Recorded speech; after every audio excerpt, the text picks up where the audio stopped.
اللہ پاک جل شانہ اور اس کریم کا کرم ہے،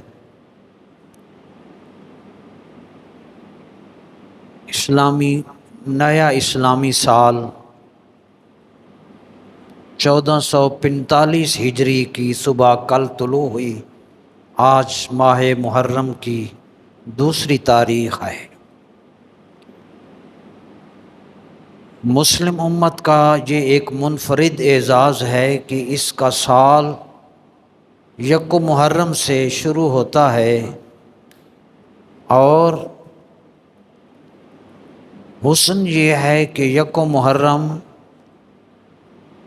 حضرت عمر فاروق رضی اللہ عنہ کا یوم شہادت ہے۔ اس مناسبت سے آج ہم نے حضرت عمر فاروق رضی اللہ عنہ اور فتح بیت المقدس اس حوالے سے آج گفتگو کر رہے ہیں۔ قرآن کریم میں اللہ پاک نے سورہ حجرات میں صحابہ کی شان بیان فرمائی، وَلَٰكِنَّ اللَّهَ حَبَّبَ إِلَيْكُمُ الْإِيمَانَ۔ اللہ پاک نے تمہاری دلوں میں، تمہاری نظروں میں ایمان کو محبوب بنا دیا۔ وَزَيَّنَهُ فِي قُلُوبِكُمْ، اور اللہ نے صحابہ و اہل بیت تمہارے دلوں میں ایمان سجا دیا ہے۔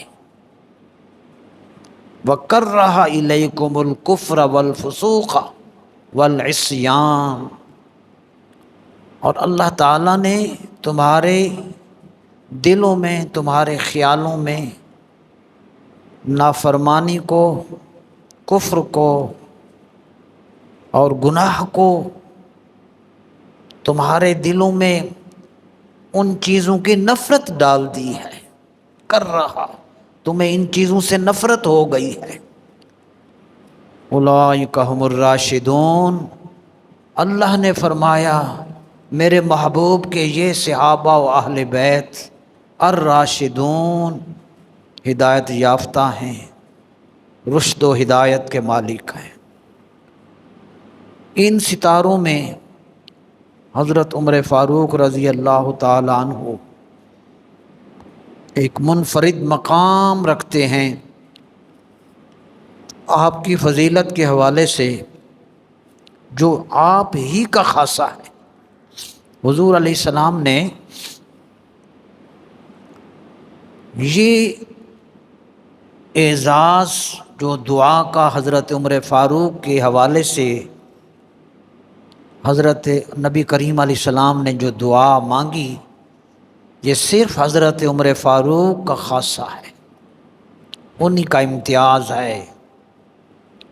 تمام صحابہ حضور کے الراشدون ہیں، جملہ ستارے ہیں، لیکن اعلان نبوت کا جب چھٹا سال تھا، اللہ کے حبیب نے اللہ کی بارگاہ میں یوں دعا کی، یہ منفرد اعزاز حضرت عمر فاروق رضی اللہ عنہ کا ہے۔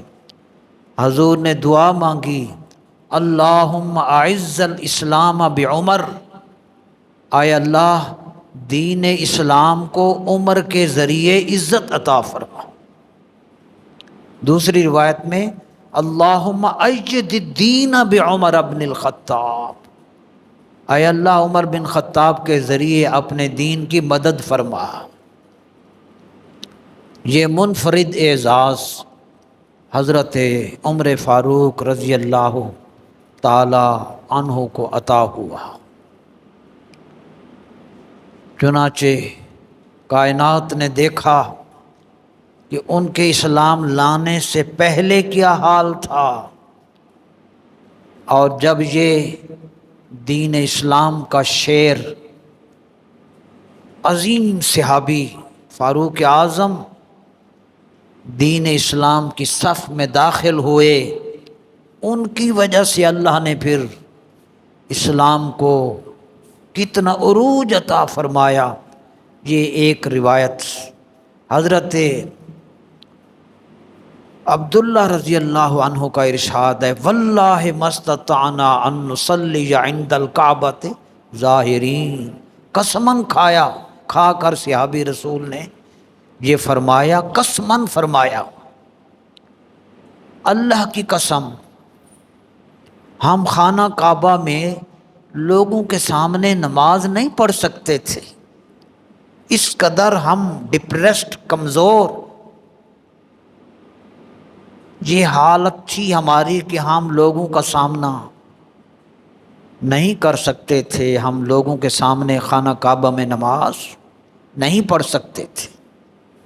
ہاں، حتیٰ اسلم عمر، سبحان اللہ، اور جب عمر فاروق اسلام لائے تو پھر اللہ نے ہمیں یہ اعزاز عطا فرمایا، پہلے چھپ چھپ کے سجدے کرتے تھے، جب انہوں نے کلمہ پڑھا اور یہ ہماری صف میں شامل ہوئے تو پھر ہم سب کے سامنے بیت اللہ میں نماز پڑھنے، حتیٰ اسلم عمر، یہ اعزاز حضرت عمر فاروق اور حضور کی وہ دعا کا ہے کہ دین کو عزت ملی، حضور کی دعا تھی، ذریعہ بن گئے فاروق اعظم رضی اللہ تعالی عنہ۔ اس حوالے سے حضرت عمر فاروق رضی اللہ تعالی عنہ منفرد شخصیت کے حامل ہیں۔ میں آپ کے خطبہ خلافت کا صرف ایک جملہ، پھر آگے فتح بیت المقدس کا آغاز کرتے ہیں۔ حضرت عمر فاروق رضی اللہ تعالیٰ عنہ حضرت ابو بکر صدیق رضی اللہ عنہ کے بعد خلیفہ بنے۔ ان کا انتخاب ابو بکر صدیق نے فرمایا تھا۔ جب آپ مسند خلافت پر بیٹھے، صدیق اکبر رضی اللہ عنہ کے بعد، برادران، میں آپ کے خطبہ خلافت کے دو جملے اپنی ایمان کی تازگی اور یقین کے لیے عرض کر رہا ہوں۔ آپ نے صحابہ کے سامنے مسجد نبوی شریف میں بیٹھ کر جو خطبہ خلافت دیا، اس کے پہلے الفاظ سنے حیرت۔ آپ نے فرمایا، صحابہ کے سامنے یہ خطبہ دیا، فرمایا اللہ نے میرے دو دوستوں کو، میرے دو رفقا کو، ان دو سے مراد حضور انور اور صدیق اکبر رضی اللہ عنہ، حضور علیہ السلام اور صدیق اکبر کی طرف اشارہ تھا۔ فرمایا اللہ نے میرے دو رفقا کو اٹھا کر اور مجھے باقی چھوڑ کر ان کو بلا لیا، عمر کو رہنے دیا، مجھے باقی چھوڑ کر میرے ساتھ تمہیں اور تمہارے ساتھ مجھے امتحان میں ڈال دیا۔ میں تمہارے ساتھ اور تم میرے ساتھ امتحان میں مبتلا ہو گئے، اللہ نے امتحان میں، آزمائش میں ڈال دیا ہے۔ ایک جملہ، یہ ان کا وہ درد تھا میرے برادران۔ دوسرا جملہ جو تاریخ میں جب بھی اس کو یاد کیا جائے گا، ہر آنے والا حکمران جب بھی عہدہ وزارت عظمیٰ پر یا صدارت کے عہدے پر بیٹھے گا اور ملک کی باغ دوڑ سنبھالے گا، میرے برادران، اس کو یہ فاروق اعظم کا جملہ اس کے لیے بہت بڑا مشعل راہ ثابت ہوگا۔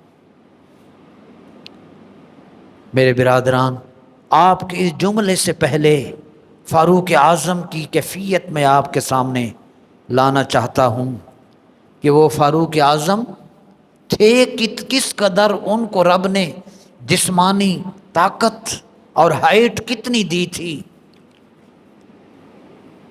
یہ ایک غیر مسلم جنہوں نے کتاب لکھی، عکس سیرت اس کا ترجمہ ہوا اس کتاب کا، اس میں وہ لکھتا ہے کہ عمر خطاب جیسا شخص جو مکہ کے سرداروں میں اول مقام رکھتا تھا، جس کی ہائٹ اور قامت قد جس کا، لکھتا ہے کہ آپ کا قد 2 میٹر کے برابر تھا، آپ کی قامت 2 میٹر کے برابر، طویل القامت عمر فاروق۔ اور فاروق اعظم کی آواز کے بارے میں وہ لکھتا ہے، اور جس کی آواز آسمانی بجلی کی کڑک کی طرح فضا میں گونجتی تھی۔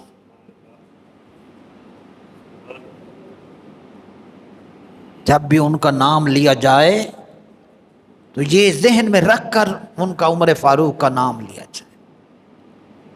انہی کے بارے میں حضور نے قسم کھا کر فرمایا کہ عمر تیرے راستہ کو شیطان جب دیکھتا ہے تجھے آتا ہوا، شیطان راستہ چھوڑ دیتا ہے کہ عمر آ رہا ہے رضی اللہ تعالی۔ تو اس قدر عظیم صحابی رسول جب منبر پر صحابہ کے سامنے بیٹھے ہوں گے اور انہوں نے خطبہ دیا ہوگا، اور یہ جملہ جب کہا انہوں نے، سنیے، پہلا وہ جملہ آپ نے سن لیا، دوسرا جملہ قسم کھا کے، آواز ایسی، قد اتنا، خطبہ صحابہ کے سامنے، خطبہ خلافت، صدارت کا خطبہ پہلا، صدیق اکبر کے وصال کے بعد آپ کا یہ جملہ سنیے۔ آپ نے فرمایا تا قیامت ہر حکمران کے لیے یہ جملہ، یہ فقرہ بہت بڑا نمونہ ثابت ہوگا۔ یہ فاروق اعظم کہہ سکتے ہیں اور اس پر عمل بھی کر سکتے ہیں۔ سنیے، فاروق اعظم رضی اللہ تعالی عنہ نے صحابہ کے سامنے قسم کھا کر فرمایا، خدا کی قسم، میں تمہاری ہر مشکل کو حل کروں گا۔ یہ ہے وہ روح ہے، یہ نچوڑ ہے خلافت فاروق اعظم، اس کا نچوڑ یہ جملہ ہے، میں تمہاری ہر مشکل کو حل کروں گا۔ قسم کھا کر مسجد نبی میں منبر پر بیٹھ کر یہ جملہ کہا۔ 10 سال ان کی خلافت کا ایک ایک جملہ، ایک ایک لمحہ، ایک ایک عمل اس پر پوری وٹنس ہے، پوری گواہی، آپ نے اس پر عمل کی۔ اور ذاتی خوبی کیا تھی؟ انتہا کی عاجزی تھی، کوئی غرور نہیں تھا، کوئی تکبر نہیں تھا، بس یہ نظام ہے۔ میرے برادران، میں ان کا ایک قول بھی آپ کے سامنے رکھنا چاہتا ہوں تاکہ ہم جس شخصیت کو پڑھ رہے ہیں ان کا قول ہمارے سامنے رہے اور ہم کوشش کر سکیں کہ اپنی زندگی میں اس پر عمل کر سکیں۔ اس قدر بلندی، اس قدر عظمت کے باوجود، روضہ رسول اللہ میں آرام فرمانے کے باوجود ان کی عاجزی کا کیا حال تھا۔ فاروق اعظم رضی اللہ تعالی عنہ عجز و انکسار کا پیکر تھے۔ آپ کا ایک مشہور جملہ ہے جو پوری اقوال زرعی کی تاریخ میں بہت بڑی روشنی ہے۔ جب بھی اس قول کو پڑھا جائے گا انشاءاللہ تعالی اندر سے من میں صفائی ہو جائے گی۔ ہم کیا کہتے ہیں؟ اللہ اس کا بھلا کرے جو مجھے فلاں تحفہ دے۔ میں کہوں گا میرا وہ دوست اللہ اس کا بھلا کرے جو مجھے آموں کی پیٹی کا تحفہ پیش کرے۔ ہمارے دل کی، ہماری سوچ، جس کو اقبال علیہ رحمہ نے کہا، وہی جہاں ہے تیرا جسے تو کرے پیدا، یہ سنگ و خشت نہیں جو تیری نگاہ میں ہے۔ ہر ایک کا اپنا ایک کیلیبر، اپنی ایک سوچ، اپنی فکر، اپنے ایک جان، کردار کا بھی، سوچ کا بھی۔ فاروق اعظم یہ ہماری سوچ ہے، ہم کہتے ہیں میرا وہ دوست اچھا جو مجھے فلاں تحفہ دے، فلاں چیز دے تحفے میں۔ فاروق اعظم اتنی بلندی پر فائز ہونے کے باوجود آپ کا یہ قول، اللہ اکبر، فرماتے خدا اس شخص کا بھلا کرے، خدا اس شخص کا بھلا کرے جو میرے پاس میرے عیبوں کا تحفہ بھیجتا ہے،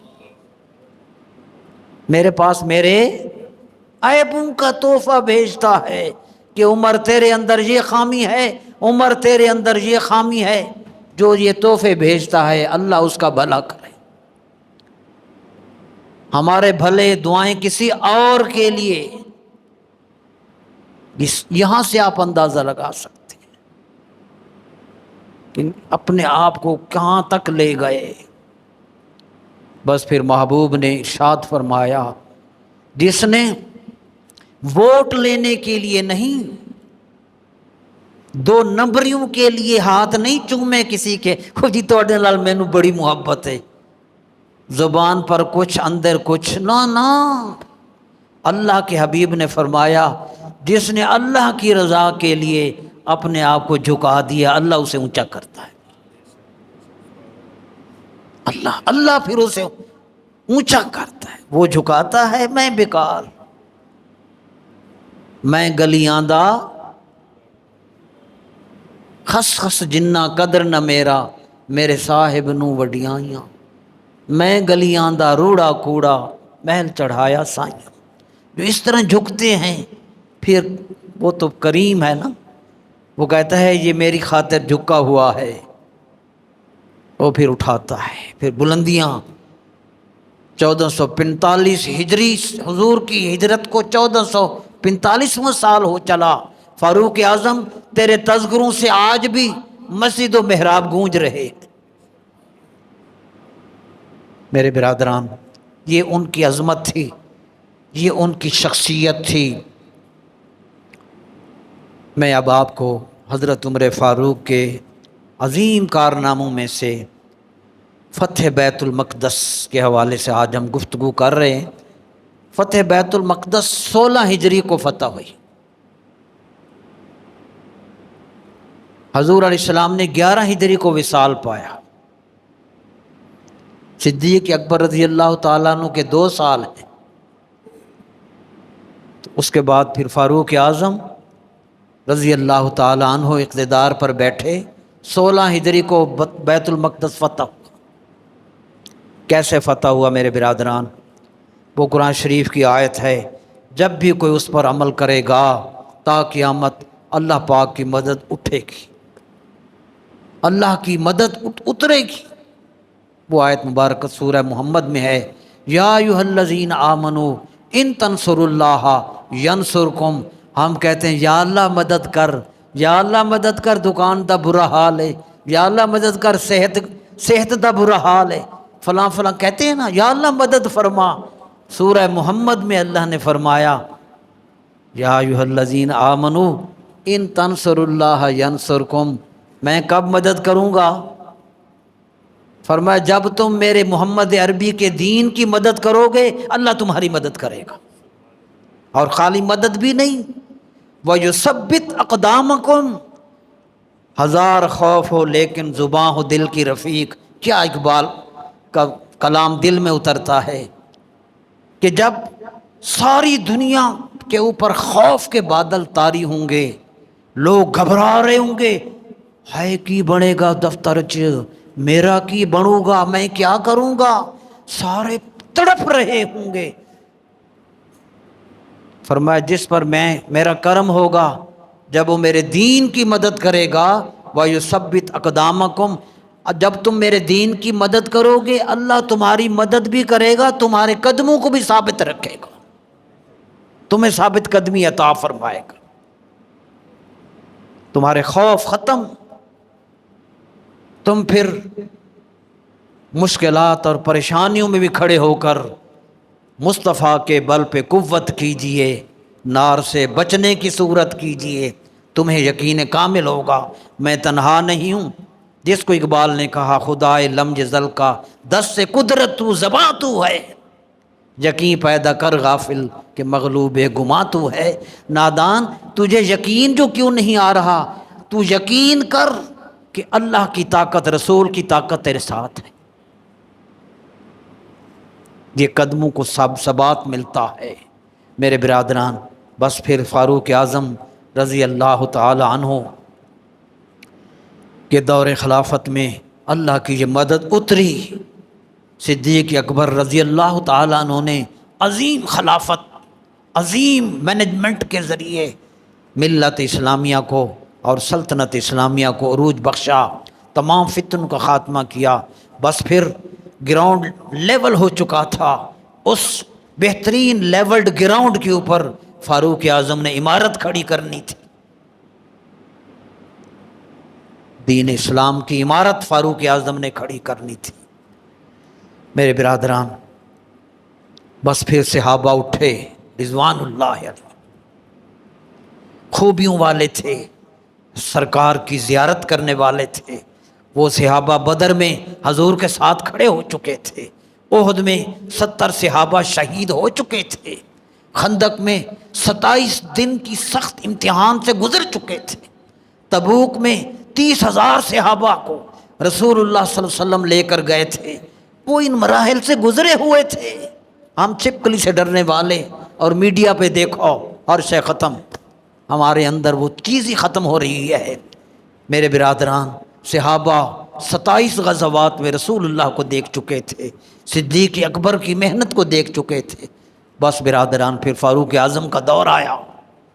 وہ صحابہ پھر جہاں گئے، جدھر جدھر ان کے قدم اٹھے، رسول اللہ کی نظر کرم ان پر تھی اور وہ اللہ کی مدد اتری۔ جہاں پہنچے زمین کو آسمان سے کر دیا اونچا، اور جہاں ٹھہرے در و دیوار کا نقشہ بدل لائے۔ بس ان کے قدم اٹھانے کی دیر تھی۔ مضبوط جان، مضبوط ارادے، قوت کے ساتھ برادران وہ اٹھے۔ مختصراً عرض کر رہا ہوں، حضرت ابوبکر صدیق رضی اللہ عنہ جب شام کی طرف آپ نے فوج روانہ کی تھی تو آپ نے ہر صوبے پر، سٹی پر نہیں، ہر صوبے پر ایک الگ الگ آفیسر مقرر فرمایا تھا۔ چنانچہ فلسطین کا علاقہ حضرت عمر بن العاص کے حصے میں آیا تھا، یعنی فلسطین کا پورا ایریا حضرت عمر بن العاص رضی اللہ تعالی عنہ کے حصے میں آیا، اس پر وہ مقرر ہوئے تھے۔ چنانچہ حضرت ابوبکر صدیق رضی اللہ عنہ کے دور میں ہی حضرت عمر بن العاص نے بعض مقامات فتح کر لیے تھے۔ جب فاروق اعظم رضی اللہ عنہ کی خلافت آئی تو فاروق اعظم کے دور سے پہلے پہلے تک شام کے یہ شہر فتح ہو چکے تھے، نابلس، حماس، بیت جرس، بڑے بڑے شہروں پر اسلامی فوج قبضہ جما چکی تھی۔ آس پاس کے شہروں سے کو فتح کرنے کے بعد حضرت عمر بن العاص رضی اللہ تعالی عنہ نے بیت المقدس کا محاصرہ کیا۔ یہ بیت المقدس فتح ہو رہی ہے جو آج یہودیوں کے قبضے میں ہے۔ اللہ اکبر۔ وہاں کے جو عیسائی حضرات تھے انہوں نے اپنے قلعہ میں بند ہو کر وہ لڑتے رہے۔ حضرت عمر بن العاص نے ان کا محاصرہ کیا، راستے بند کر دیے۔ ظاہر ہے یا جزیہ دو، قرآن شریف کا یہی حتیٰ یعط الجزیۃ، قانون یہ تھا کہ اللہ نے اسلام کو عظمتیں دی ہیں، تم اسلام قبول نہ کرو، کوئی پابندی نہیں ہے، لا اکراہ فی الدین، ہم زبردستی کلمہ نہیں پڑھانے والے، اپنے عقیدے پر رہو، ہمارے ماتحت رہو، جزیہ دیتے رہو، تمہاری جان بھی محفوظ، مال بھی محفوظ۔ یہ قانون ہے میرے برادران۔ وہ رجسٹ کرتے رہے کہ ہم بیت المقدس کی چابی تمہیں نہیں دے سکتے۔ ہر ایک کو اپنے عقیدے سے پیار ہوتا ہے۔ محاصرہ جاری رہا، وہ رجسٹ کرتے رہے۔ اکیلے عمر بن العاص تھے رضی اللہ تعالیٰ عنہ۔ پھر میں آج اس صحابی رسول کا نام لے رہا ہوں جن کا نام لیتے ہی ادب و احترام سے نگاہ جھک جاتی ہے۔ حضرت ابو عبیدہ بن جراح رضی اللہ تعالیٰ عنہ، ان کی فضیلت یہ ہے، ترمذی شریف کی حدیث ہے، حضور نے ارشاد فرمایا لکل امت امین، ہر امت کا ایک امانت دار شخص ہوا کرتا ہے۔ پوری امت کا ٹاپ کلاس کا سب سے بڑا امانت دار ہر امت کا ایک شخص ہوا کرتا ہے۔ اور فرمایا وَأَمِينُ هَذِهِ الْأُمَّةِ، اور اس امت محمدیہ کا سب سے بڑا امانت دار شخص ابو عبیدہ بن جراح ہے رضی اللہ تعالی۔ حضرت ابو عبیدہ بن جراح بھی اسی کام میں تھے، مختلف فوجوں کو لیڈ کر رہے تھے، کمانڈ کر رہے تھے۔ فاروق اعظم کا دور، فتح بیت المقدس۔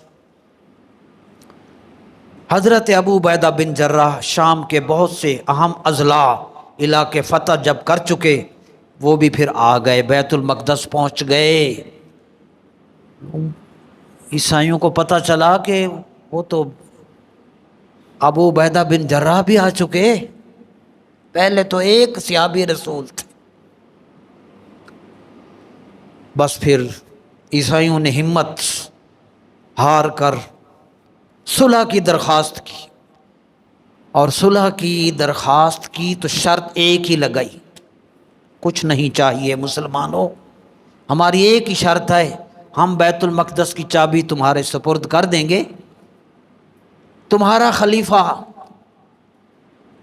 عمر فاروق بن خطاب مدینہ سے خود چل کر آئے، اور عمر فاروق یہاں آئے اور وہ ہمارے ساتھ خود معاہدہ کرے کہ ہم پر کوئی زیادتی نہیں ہوگی، وہ یہ معاہدہ کرے ہم بیت المقدس کی چابی تمہارے حوالے کر دیں۔ کتنی قیمت ہے فاروق اعظم کی؟ ایسے نہیں مسجدوں میں نام لکھے گئے، یہ ہماری زندگیاں ہیں، یہ صحابہ ہماری بقا ہیں، ہمارا زیور ہیں، ہمارا سب کچھ یہی ہے۔ اس لیے مسجدوں میں بچوں کو لاؤ، وہ یہ دیکھیں۔ میرے برادران، اللہ اکبر، حضرت عمر خود آئیں اور صلح کا ہمارے ساتھ معاہدہ کریں۔ بس پھر حضرت ابو عبیدہ رضی اللہ عنہ نے حضرت عمر کو خط لکھا کہ بیت المقدس کی فتح آپ کی آمد کی منتظر ہے، آپ کی آمد پر موقوف ہے، آپ آئیں گے بیت المقدس فتح۔ میرے برادران، حضرت عمر فاروق رضی اللہ تعالیٰ عنہ نے جب یہ خط پہنچا، آپ نے تمام معزز صحابہ سے مشاورت کی، کیا کروں؟ سب نے کہا جی آپ سفر کا پروگرام بنائیں، تیاری کریں۔ مدینہ منورہ سے بیت المقدس کتنا دور ہے؟ تقریباً 1300 کلومیٹر، ملک شام 1300 کلومیٹر شام، بیت المقدس مدینہ پاک سے دور ہے۔ میں یہاں وہ انفرادیت ہے جو دین اسلام کا حسن ہے، آج ہم جس کو چھوڑ کر برباد ہو چکے۔ ہمارے ایک آفیسر کا کمرہ بننا ہو تو کروڑ روپیہ لگ جاتا ہے، اچھا خاصا بنا کمرہ ہوتا ہے، نیا بجٹ آ جاتا ہے، پہلے تباہ کر دو، نیا بنا دو، نیا آفیسر آ رہا ہے۔ اللہ اکبر، ہم نے قیامت والے دن اللہ کو جواب دینا ہے۔ فاروق اعظم رضی اللہ تعالی عنہ 1300 کلومیٹر کا سفر کرنے اور معاہدہ عیسائیوں کے ساتھ کرنے جا رہے ہیں، دوسرے خلیفہ جو رسول اللہ کے ساتھ آرام فرما ہیں، اور سرکار نے فرمایا قیامت والے دن جب ہم اٹھیں گے ایسے ہی اٹھیں گے ہم، ایک طرف ابو بکر، ایک طرف عمر فاروق، عظمتیں تو اس دن نظر آئیں گی۔ فاروق اعظم رضی اللہ تعالیٰ عنہ جب روانہ ہوئے، اللہ اکبر، آپ کی سواری کے لیے صرف ایک جانور تھا،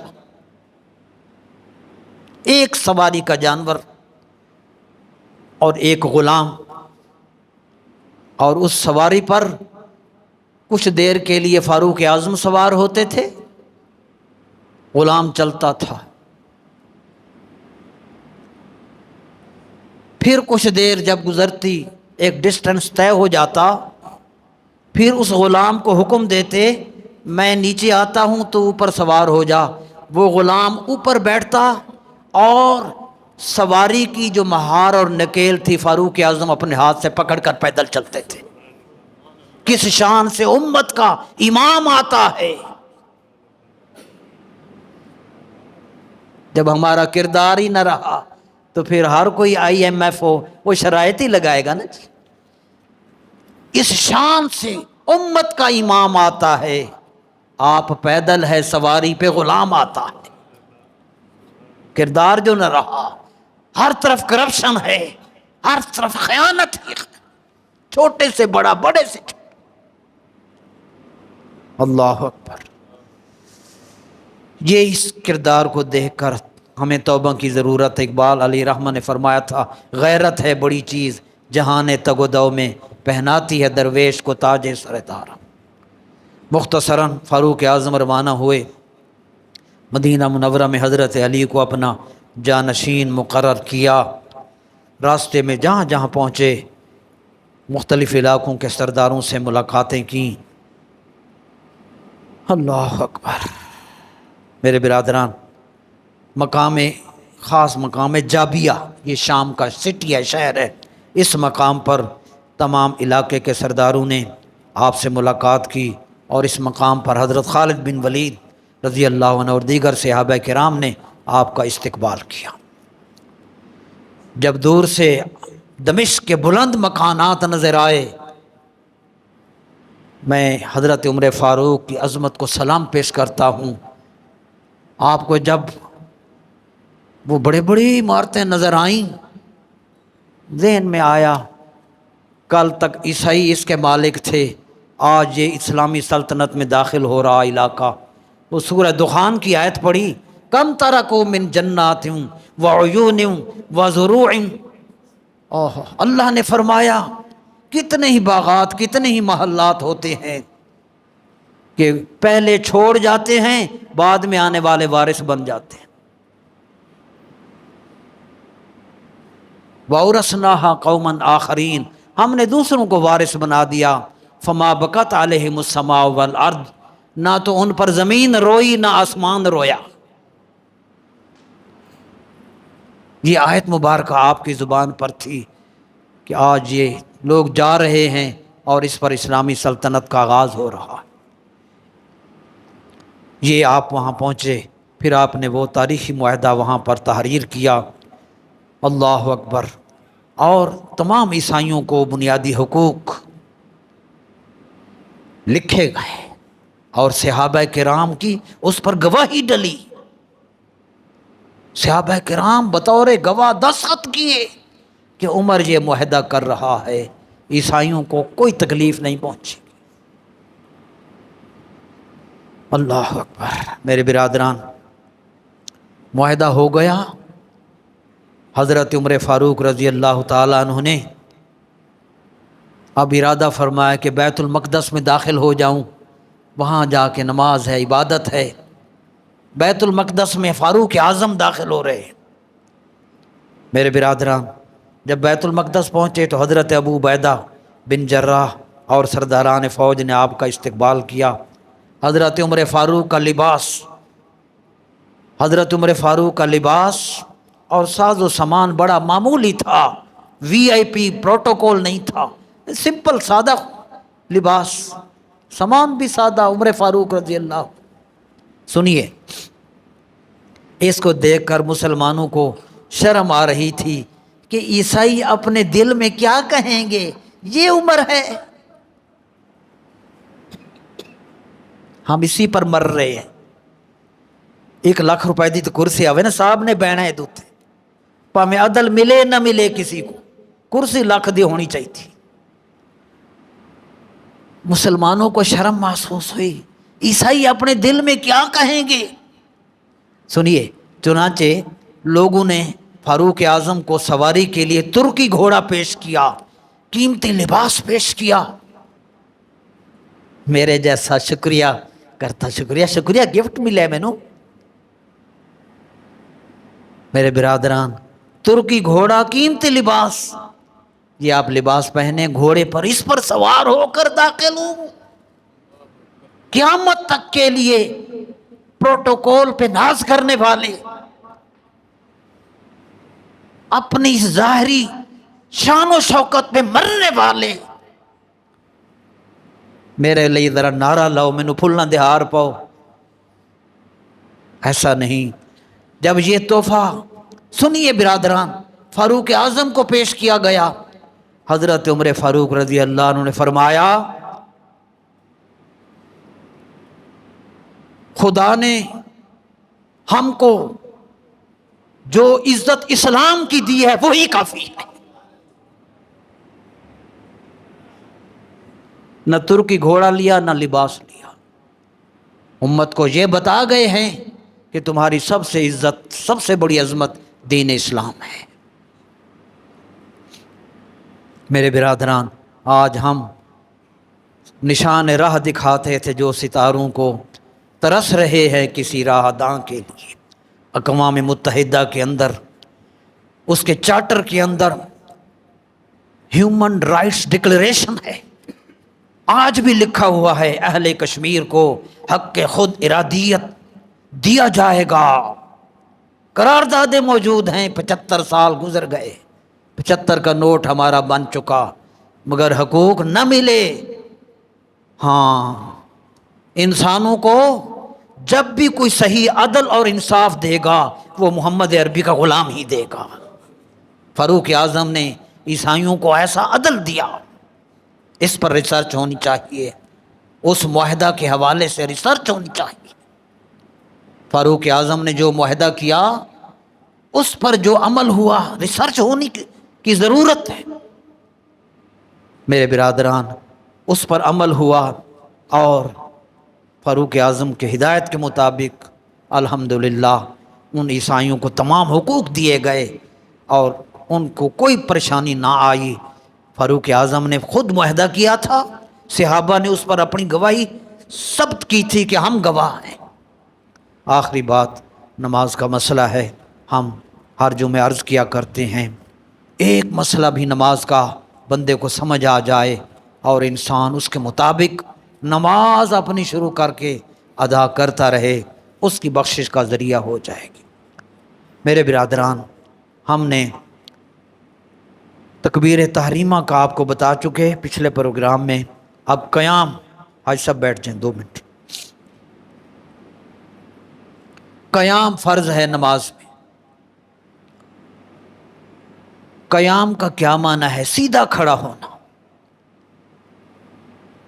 ہر فرض نماز میں، وتر میں، عیدین میں، فجر کی سنتوں میں قیام فرض ہے۔ اگر کسی نے قیام نہ کیا، ویسے میں بیٹھ کے پڑھ لوں، نماز نہیں ہوگی۔ رکوع کا معنی جھکنا، وَارْكَعُوا مَعَ الرَّاكِعِينَ، رکوع کرنے والوں کے ساتھ رکوع کرو۔ اور قرآن کریم نے فرمایا وَإِذَا قِيلَ لَهُمُ ارْكَعُوا لَا يَرْكَعُونَ وَيْلٌ يَوْمَئِذٍ لِّلْمُكَذِّبِينَ، جب ان کافروں کو کہا جاتا ہے رکوع کرو، لا يرکعون، رکوع نہیں کرتے۔ ہم نے ہر نماز میں 2 سجدے ہیں، ایک رکوع ہے۔ رکوع کا معنی جھکنا۔ کیسے جھکیں؟ میرے برادران سنیے، جھکنے کا طریقہ یہ ہے کہ ہاتھ گھٹنوں پر رکھے جائیں۔ کئی نا ایسے آرام سے رکھ دیتے ہیں، بس نہیں، ہاتھ مضبوطی سے، مرد ہو، عورتیں آرام سے رکھیں، مرد گھٹنوں پر ہاتھ رکھے اور پکڑے گھٹنوں کو۔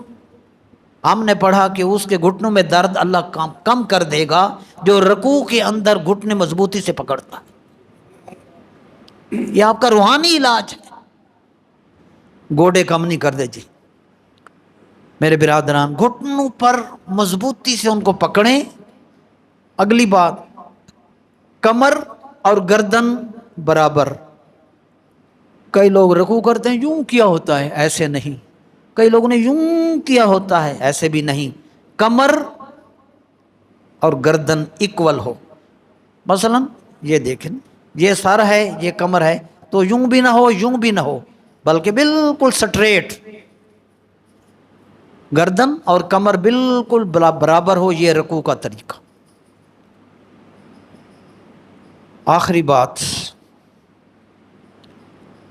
کہ پنڈلیاں اور رانیں سیدھی ہوں. کئی یوں ایسے نہ ٹیڑھی کمان کی طرح گھٹنے کر کے رکوع کر رہے ہوتے ہیں، نہیں، ایسے نہیں ہے. پنڈلیاں اور رانیں سیدھی ہوں اور نظریں کہاں پر ہوں؟ رکوع میں نظریں کہاں ہوں؟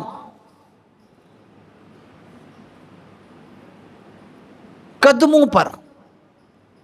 نظریں قدموں پر ہوں. یہ ہے رکوع کا طریقہ. اللہ ہم سب کو صحیح نماز کی توفیق دے. آمین.